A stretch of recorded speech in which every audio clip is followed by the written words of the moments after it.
Hello, welcome to another edition of Cracking the Cryptic. Now we're honing in on the new year, and this puzzle's just appeared on a Facebook group I'm a member of by the constructor Akash Doulani.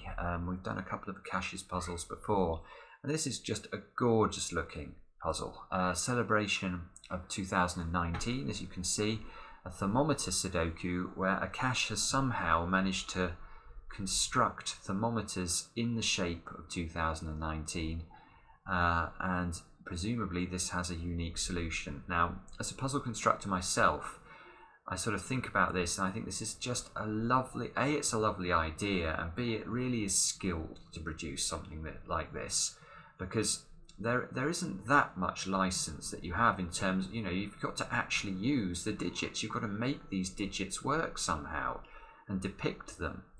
And yeah, this is really visually very impressive. Now, how do thermometer Sudokus work? For those of you who are new to the channel and might not know, they're quite simple.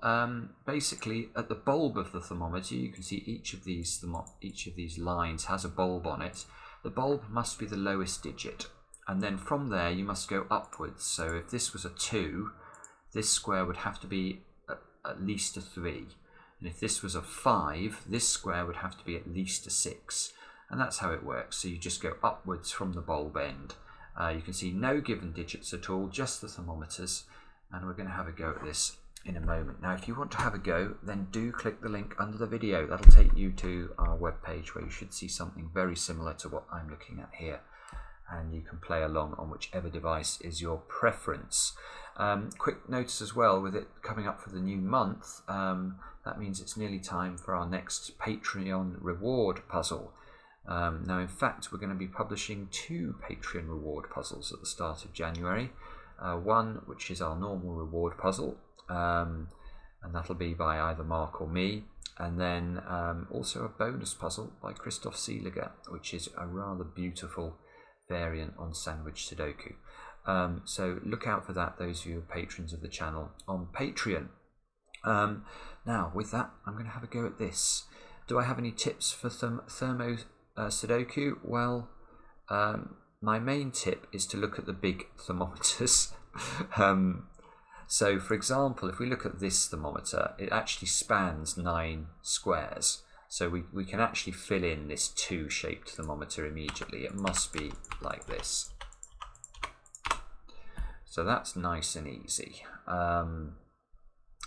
Now I guess this is a 1, 2, 3, 4, 5, 6. This is also this thermometer here. You can see it branches in 2 directions, but this branch is 9 cells long. So again, we should be able to do the same thing down there. You can do a little trick with the 1 here on this box. The 1 can't be in those squares. Now, it can't be on the thermometer. If a 1 is on a thermometer, it must axiomatically be at the bulb end, because there are no digits less than a 1. So that's going to have to be a 1.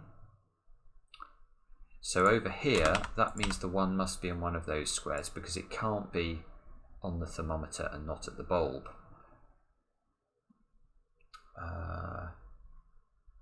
Now, let's just take a quick look at this. This 3 is also nice in the context of this box. It rules out 3s from those 2 squares, and if there was a 3 here on the thermometer, we'd have to put 2 digits between the number 1 and the number 3. Well, there aren't 2 digits between 1 and 3, so 3 is not on the thermometer. That's going to have to be a 3.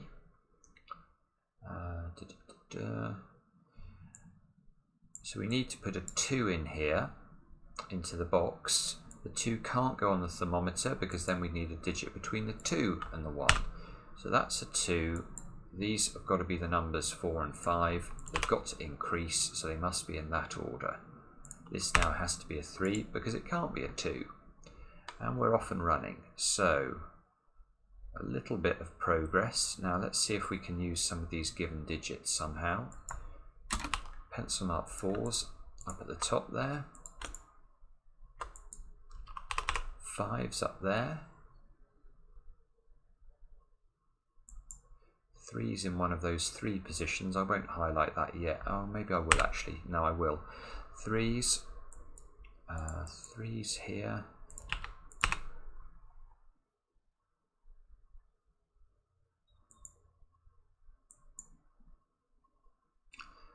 The ones here, look, the ones and the twos. Look at those ones and twos operating on this box. They're forcing ones and twos into those two squares.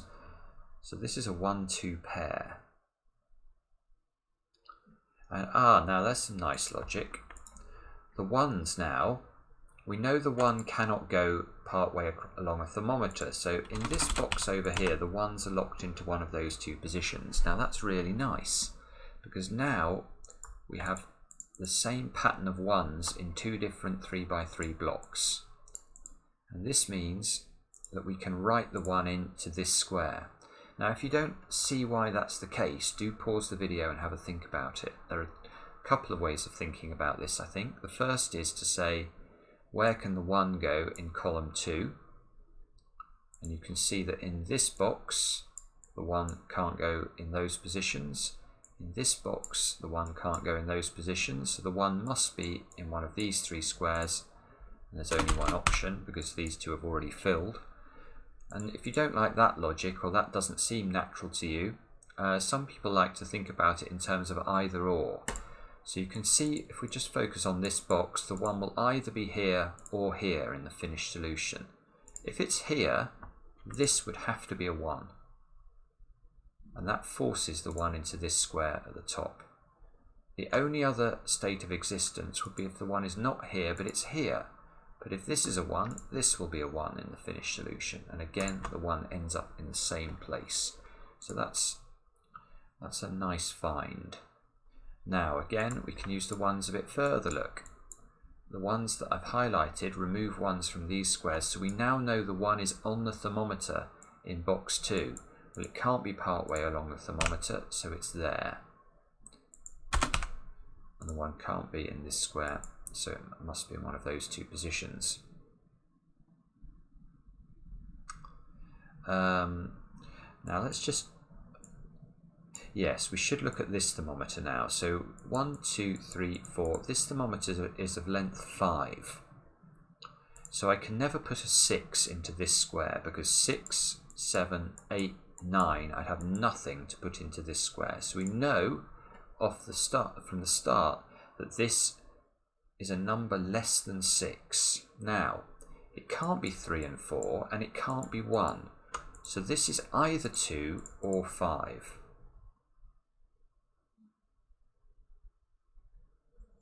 And in fact it's 2. And the reason that it's 2 is because of this 2, look. Now this 2 rules a 2 out from that square, so there's a 2 in one of those 3 positions. Now that means the 2 is on the thermometer down here. Now if the 2 is on the thermometer and the 1 is not on the thermometer, the 2 must be at the bulb end. So it's there. One of those squares is a 2. This square is actually, wow, this square is very restricted because it can't be 3, 4 or 5. And it can't be higher than 6 or the thermometer will break. So this is a 6. Prove that to yourself. If we try and, well, we couldn't even put a 7 there, but if there was a 7 there, 7, 8, 9 broken. So this is a 6, this is a 7, this is an 8, oopsie, and that's a 9. Now there's a 9 in one of these two squares. This square must be a 5 to complete the column. That means there's a 5 on the thermometer because of these 5s. This square can never be a 4 though because of this 4, so this square must be a 2 or a 3. Let's just see what else we can do. 8s. These 8s, look, force an 8 into this square. So that's an 8, that's a 1, that's a 1. Now there's an 8 in one of these two squares. Obviously if this is an 8, this would have to be a 9. That still looks possible.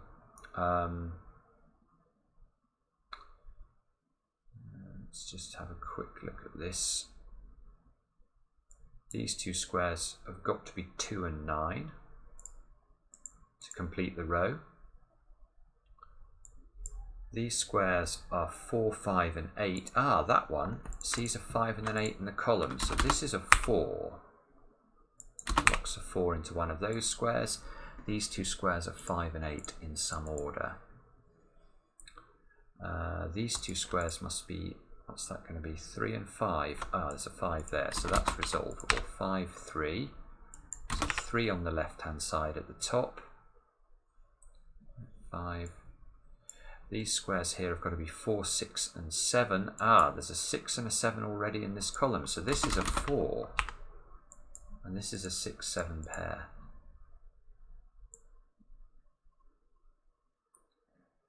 And can we go further?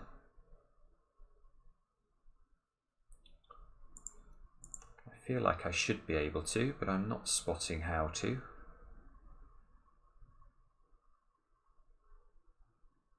So what's the next easy win here? Maybe I'll just check this column because we've got so many given digits. 6, 7 and 9 to complete it. So this square up here is a 6 or a 7. We know there's a 9 in one of those two positions. Ones.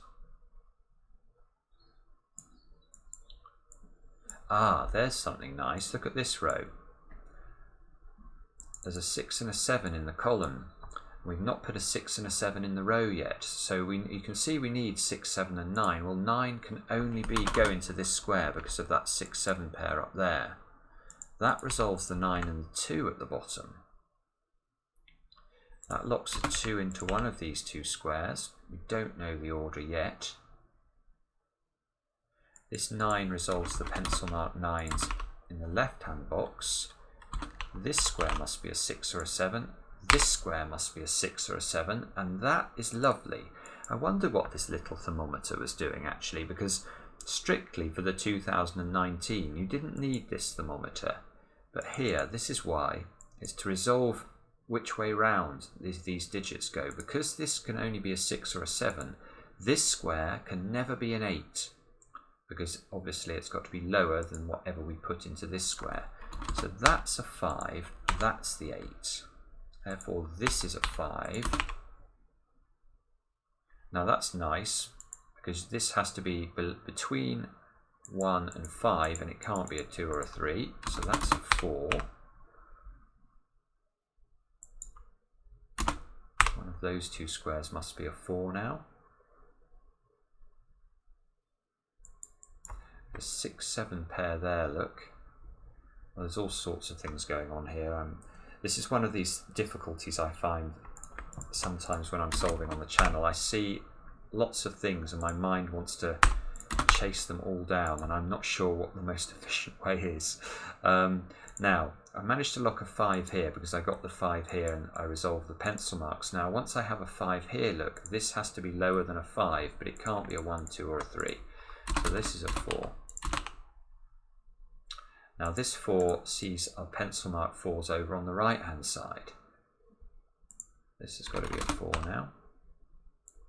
3s go in one of those squares. 6. This can't be a 6, look, so this must be a 7 or an 8. And therefore this square must be an 8 or a 9.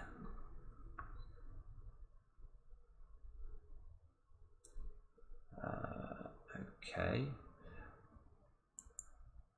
I'm just going to check this column as well, because I like the fact that I've got the 6, 7 pair in there already. You can see I think I need 2, 3 and 8 to complete this column.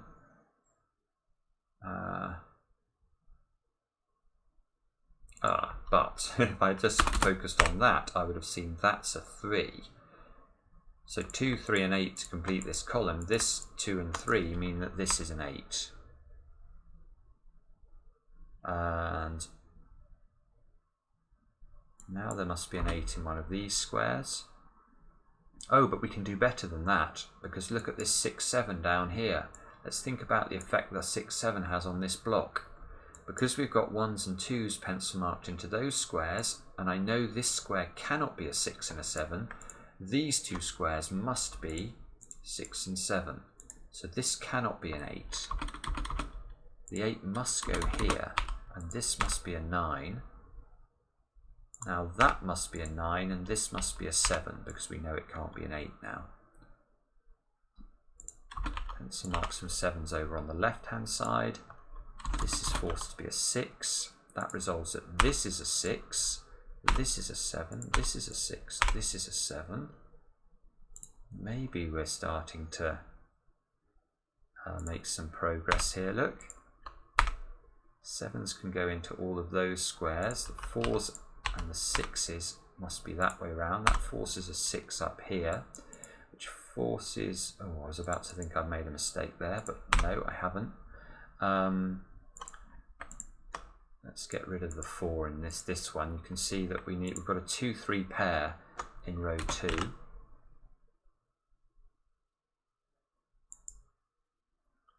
These two squares here need to be 8 and 9 to complete the column, and there's a 9 here. So this is a 9, and this is an 8, which means this is an 8, this is a 1, this is a 3, this is a 2, this is a 2, this is a 1. That's a 2 now, therefore we can place a 3 into this square. 3, 2, 7. And I think that's how to solve the puzzle. What a gorgeous puzzle. Lovely. And yeah, very appropriate puzzle for the end of 2019. So Akash, thanks very much for sharing that. I thought that was really, really creative design, and I hope you guys enjoyed it. Do let us know in the comments. We really do appreciate the feedback, and we'll be back soon with another edition of Cracking the Cryptic.